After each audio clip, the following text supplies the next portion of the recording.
Deccan voice, सुनो सच की आवाज। सोचिए जरा, जेब में जो 500 का नोट पड़ा है, क्या वो वाकई असली है?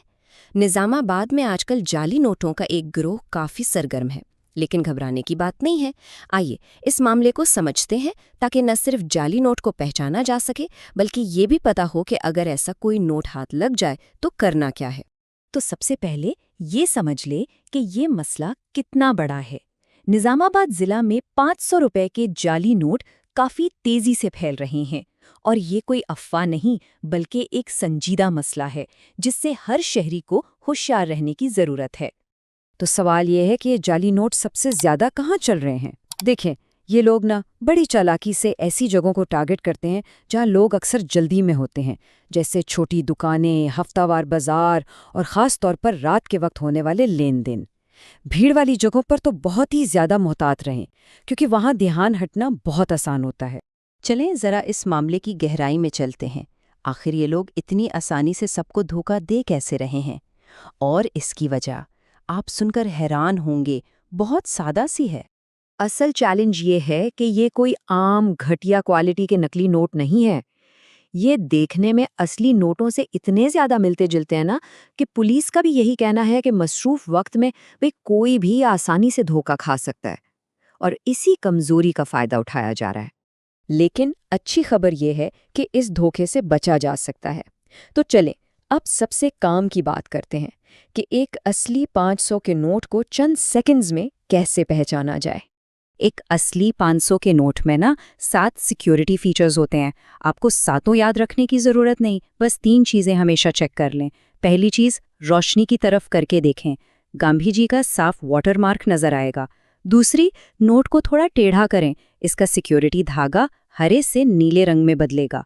और तीसरी, गांधी जी की तस्वीर पर उंगली फेरें, आपको उभरी हुई प्रिंटिंग महसूस होगी। ये 3 टेस्ट सबसे आसान है। अच्छा, तो असली नोट की पहचान तो हो गई। अब जरा देखते हैं कि ये नकली नोट बनाने वाले गलतियां कहाँ करते हैं, और कैसे एक जाली नोट खुद ही अपनी असलियत बता देता है। यहाँ देखें, फर्क बिल्कुल साफ है। एक तरफ असली नोट है, दूसरी तरफ जाली।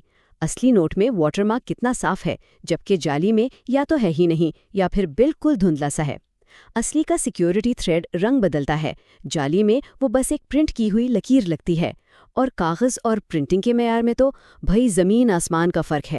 तो बस अगली बार जब भी कोई 500 का नोट हाथ में आए तो ये चेकलिस्ट दिमाग में रखें। सिक्योरिटी थ्रेड क्या ऊपर से चिपकाया हुआ लग रहा है? वाटरमार्क गायब है क्या? कागज कुछ ज्यादा ही नर्म या अजीब सा तो नहीं? इनमें से एक भी चीज नजर आए ना, तो समझ जाएं कि कुछ गड़बड़ है। अच्छा जी, अब आते हैं सबसे जरूरी सवाल पर। मान लें आपको शक हो गया कि हाथ में जाली नोट है, तो फिर करना क्या है? ये एक ऐसा सवाल है जिसका जवाब हर एक को लाजमी मालूम होना चाहिए। आपका अगला कदम बहुत अहम है। सबसे पहला और सबसे अहम उसूल याद रखें, इस नोट को आगे किसी और को देने की गलती बिल्कुल नहीं करनी। ये आपको भी मुसीबत में डाल सकता है, क्योंकि कानूनन ये एक जुर्म है। करना यह है कि खामोशी से इस नोट को अपने पास रखें और फौरन करीबी पुलिस स्टेशन या अपने बैंक को इत्तला दें। आपका ये एक कदम न सिर्फ आपको बचाएगा, बल्कि और भी बहुत से लोगों को इस धोखे से बचा लेगा। दुकानदार हजरात तो इस मामले में हमारी पहली दिफाई लाइन है। उनके लिए 2 बहुत ज़रूरी मशवरे हैं। एक तो यूवी नोट चेकर मशीन रखें, और दूसरा अपने अमले को नोट के सिक्योरिटी फीचर्स पहचानने की ट्रेनिंग दें। आपका ये छोटा सा कदम इस पूरे नेटवर्क को तोड़ने में बहुत मददगार साबित हो सकता है। देखें, आखिर में बात वही आ जाती है कि इस पूरे मसले का हल सिर्फ एक चीज़ है, और वो है आगाही।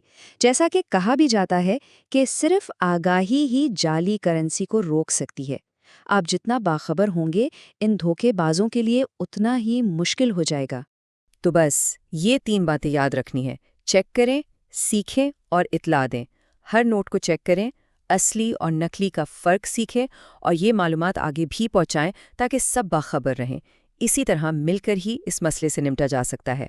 तो कहानी शुरू होती है निजामाबाद से। वहां क्या हुआ? एक बहुत बड़ा खेल सामने आया, जाली नोटों का खेल। और ये कोई मामूली चोरी चकारी नहीं थी, बल्कि ये एक ऐसा खतरा था जो सीधा आवाम की जेब और मुल्क की मईशत पर वार कर रहा था। जब पुलिस ने इस मामले की छानबीन शुरू की तो पता चला कि ये तो बस आग का एक छोटा सा शोला है। असल में पर्दे के पीछे कहानी कुछ और ही थी। सवाल ये था कि आखिर इस सब के पीछे है कौन? और फिर तहकीकात रंग लाईं। पुलिस ने कल 13 अफराद को हिरासत में ले लिया। जी हां, 13 लोग। ये एक बहुत बड़ी गिरफ्तारी थी जिसने इस केस को एक नया मोड़ दे दिया। और जैसे जैसे पर्दे हटते गए, पता चला कि ये कोई छोटा मोटा गैंग नहीं था। इनका नेटवर्क दूर दूर तक फैला हुआ था। महाराष्ट्र, मगरबी बंगाल, बिहार, ये सब इसमें शामिल थे। इनका काम सादा था, जाली नोट बनाओ और खामोशी से मार्केट में फैला दो। अब वक्त था सबसे बड़े इंकशाफ का। सबूत सामने आने वाले थे और असल चेहरे बेनकाब होने वाले थे। लेकिन यहां पर कहानी ने एक ऐसा मोड़ लिया जिसकी किसी को उम्मीद नहीं थी। जिन लोगों को गिरफ्तार किया गया वो कौन थे? क्या वो किसी एक खास ग्रुप से थे? नहीं, बिल्कुल नहीं। उनमें एक किसान भी था, एक सियासी उम्मीदवार का रिश्तेदार भी, और बहुत से अलग अलग पस मंजर के लोग थे। ये एक ऐसी हकीकत थी जिसने इस पूरी सोच को जड़ से उखाड़ दिया, जो जुर्म को किसी एक कम्युनिटी से जोड़ती है। तो निजामाबाद केस सिर्फ एक जुर्म की दास्तान नहीं है। ये असल में हमें एक आईना दिखाता है, एक बहुत बड़ी हकीकत का आईना। और वो हकीकत क्या है? कि जुर्म का कोई मजहब नहीं होता, कोई जात, कोई बिरादरी नहीं होती। देखें, इस मामले में दो किस्म की बातें हो सकती हैं। एक तरफ तो वो अफसाने हैं, वो प्रोपेगेंडा है जो फौरन से जुर्म को किसी खास मजहब या कम्युनिटी से जोड़ देता है। और दूसरी तरफ है निजामाबाद केस की ठोस हकीकत, सबूत, जो साफ साफ बताता है कि मुजरिम अपने कामों से बनता है, अपनी पहचान से नहीं। अगर आपको वीडियो अच्छा लगा तो वीडियो को लाइक एंड सब्सक्राइब करें। और नेक्स्ट आप कौन सा वीडियो देखना चाहते हैं कमेंट करके बताएं। पर हाँ, डेक्कन वॉइस न्यूज़ के चैनल को सब्सक्राइब करना ना भूलें और लेटेस्ट अपडेट से अपडेट रहें।